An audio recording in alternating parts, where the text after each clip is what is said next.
Hi, I'm Brenda. And I'm Jessica, and you're listening to the Lifting You Higher podcast, where we like to take heavy topics and lighten them up. Our goal is to encourage and lift you up on this journey we call life. So grab a cup of coffee, sit back, and enjoy.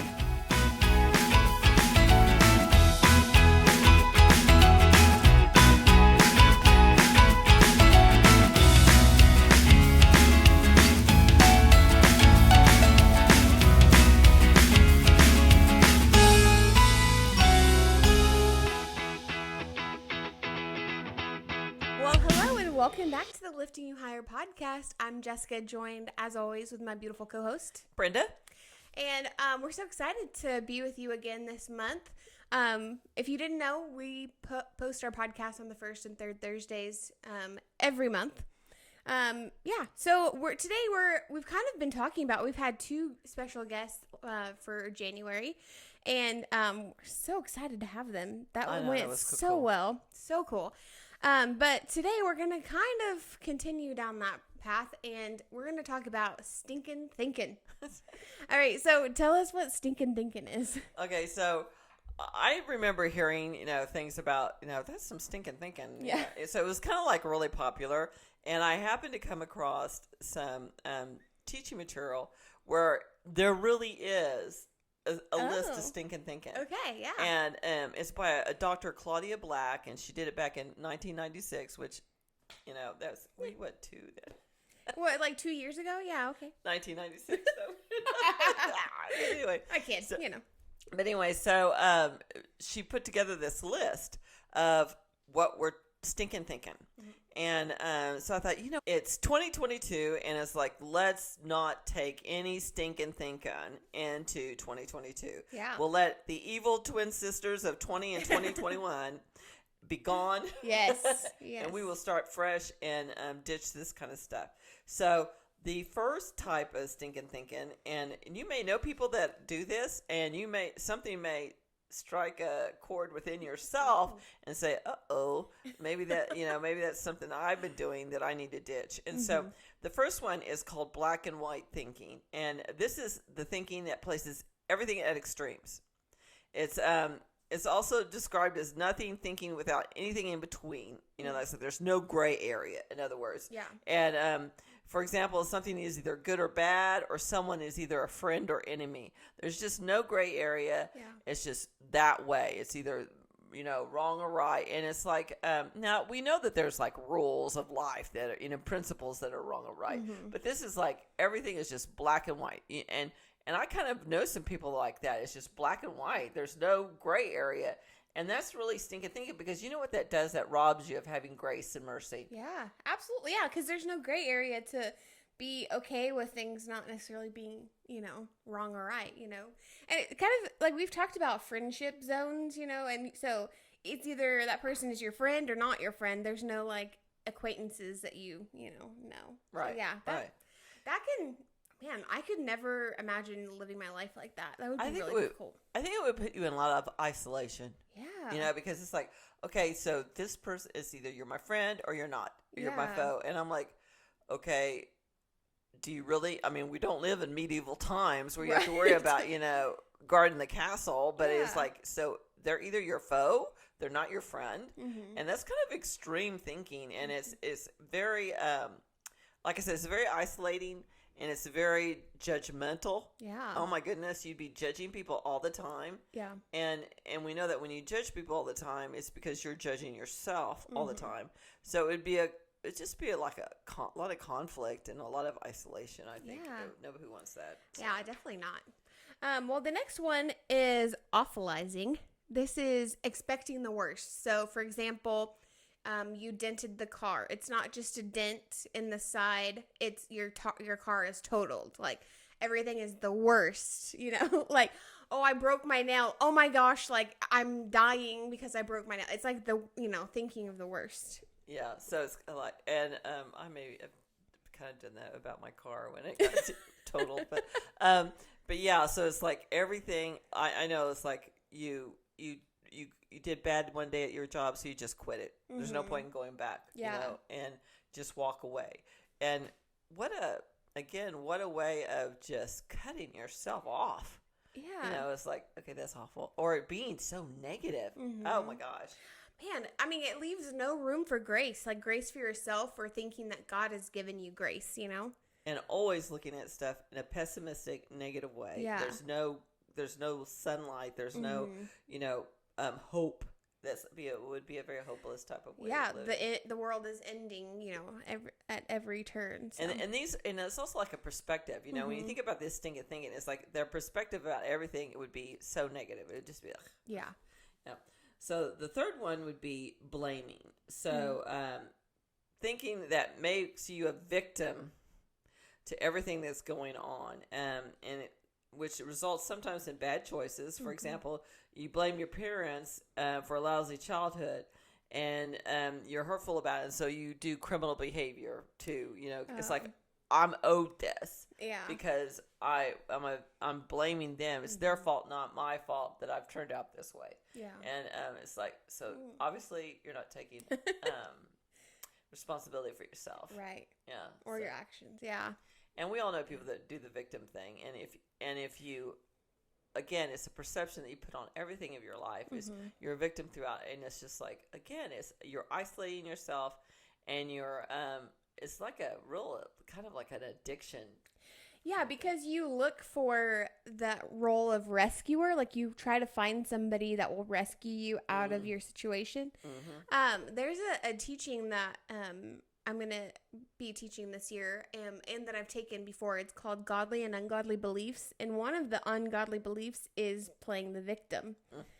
So, I mean, this goes alongside. And there's godly beliefs to replace those ungodly ones. Like, I can't remember them all now, but one ungodly is being a rescuer. So trying to like rescue people, and victims and rescuers tend to go. And then there's like the persecutor. So that kind of goes alongside with that, but. Well, and I know someone that lives this way, that has this stinking thinking of blaming that, they're the victim and everything. And when you live that way, because I look at her life now and I think she does not see the blessings that God has done in her life, because she's so consumed with being the victim and everything. And I'm like, God has really blessed you in financial things and family things, and you just don't even see it because you're so focused in on you're the victim in every situation. Yeah. I mean, that's just crazy. Sorry.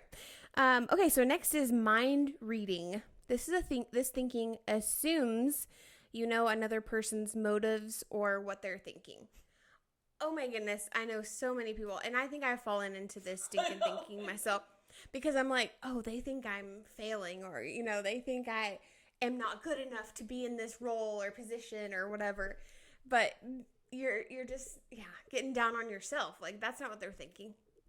Well, I have two things. One is I'm so familiar with this stinking thinking. Can I just tell you, number 4 is like light bulbs are going on in my head, because for me, it's two issues. One is it's assuming that everybody's thinking about you, first of all. And They're trust not. me, here's headline.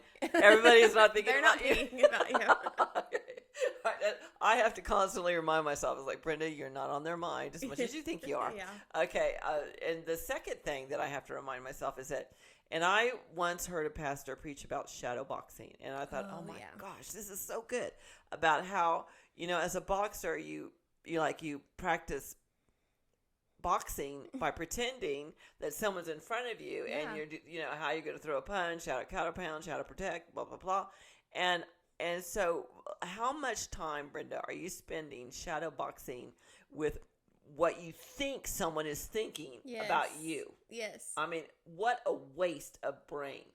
Yeah, I was really guilty of that. Like, doing it for every conversation, like thinking, like rethinking of the conversation I had, and then preparing for a conversation I needed to have, And that's shadow boxing, because you're thinking of every move, every word you said, and how you said it, and like how they were judging, that they were judging you by what you said, and it's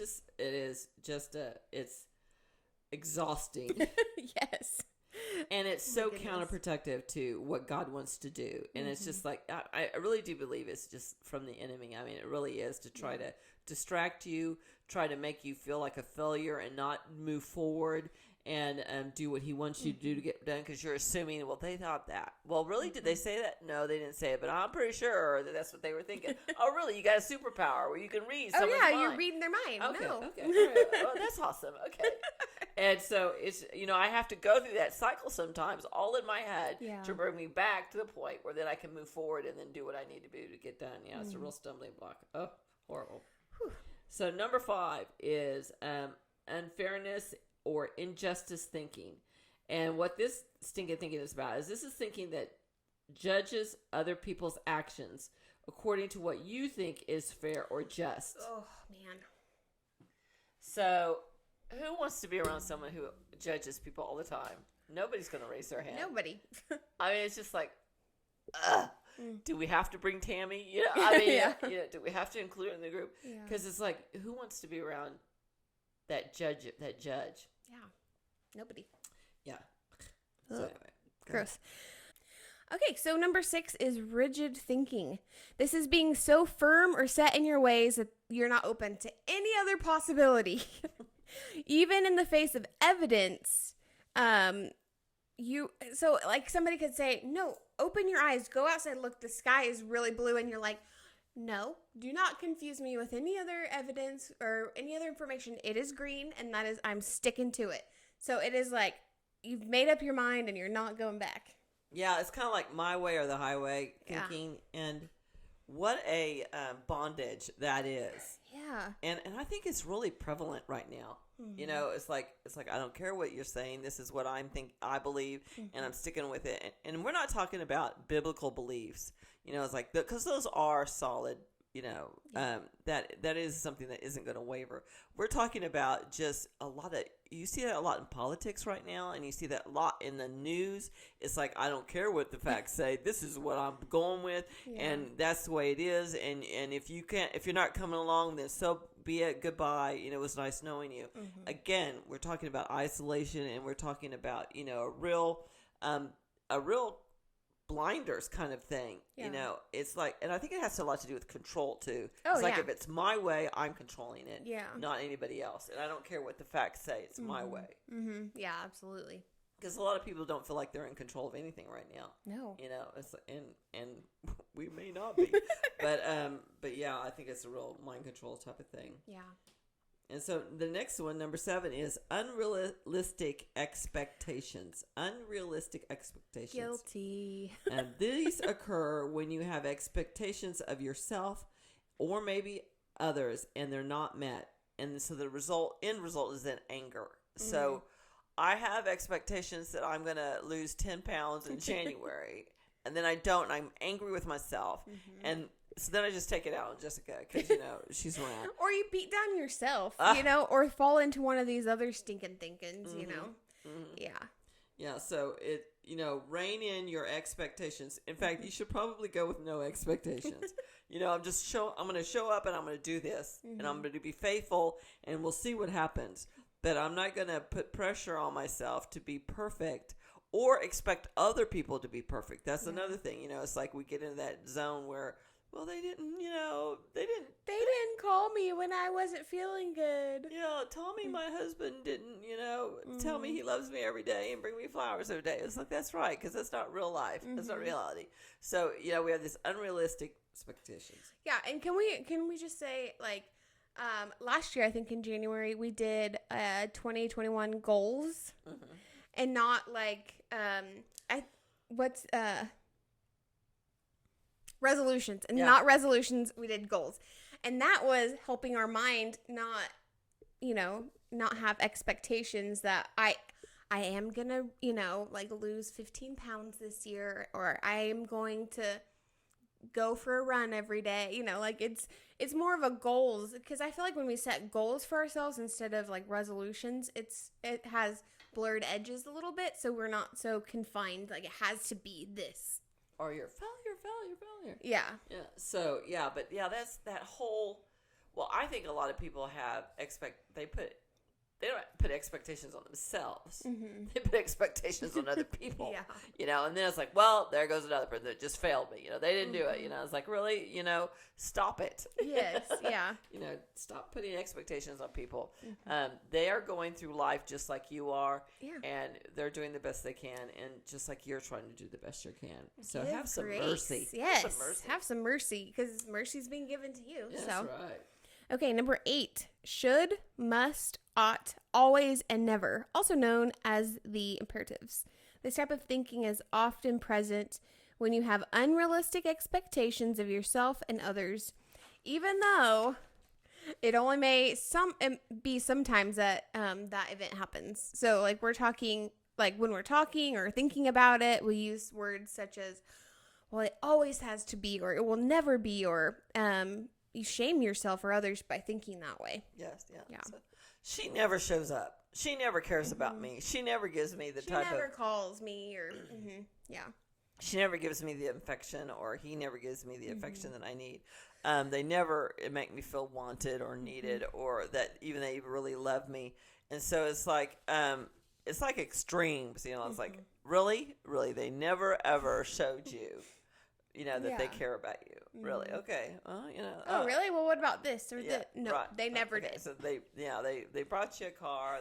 They took you to church. They made sure you. So they never ever showed you anything. Okay. Right. All right. Yeah, it's setting those extremes. I think for the majority of these stinking thinkings is like setting extreme walls around your thinking and never wavering.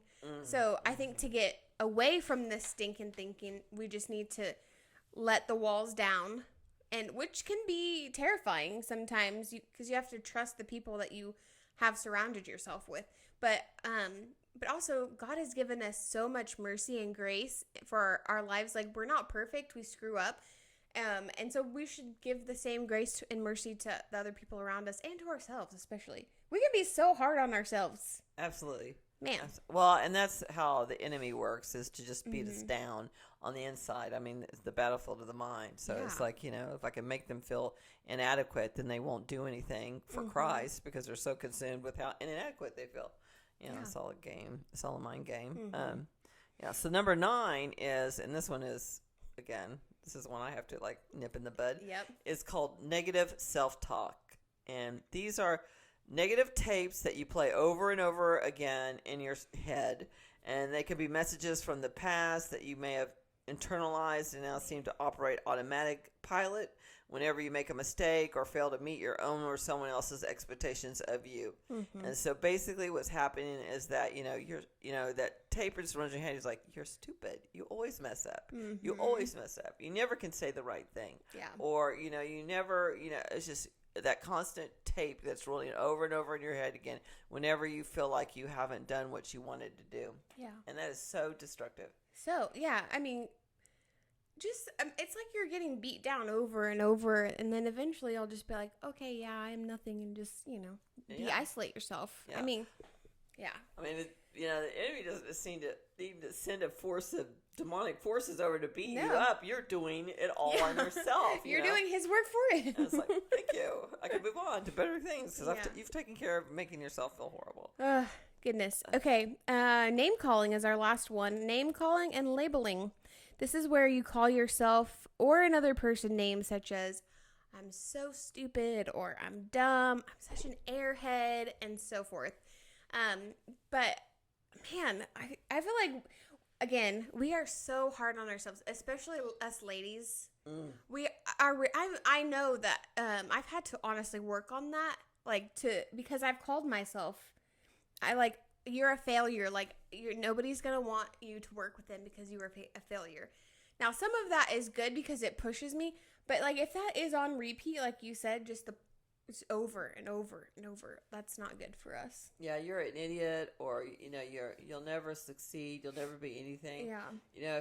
If you're calling other people that too, then I'm like, okay, so they say that about this person. I wonder what they're saying inside their head about themselves. Yeah. If they're willing, they're so quick to label people with names that derogatory or down names. If they're doing that, then they're probably doing it in their head to themselves. Probably 10 times worse in their own head. Yeah.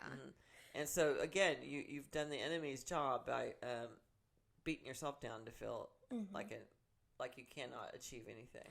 Okay, so I think some ways that we can stop this stinking thinking. And feel free to pitch in whatever you want to.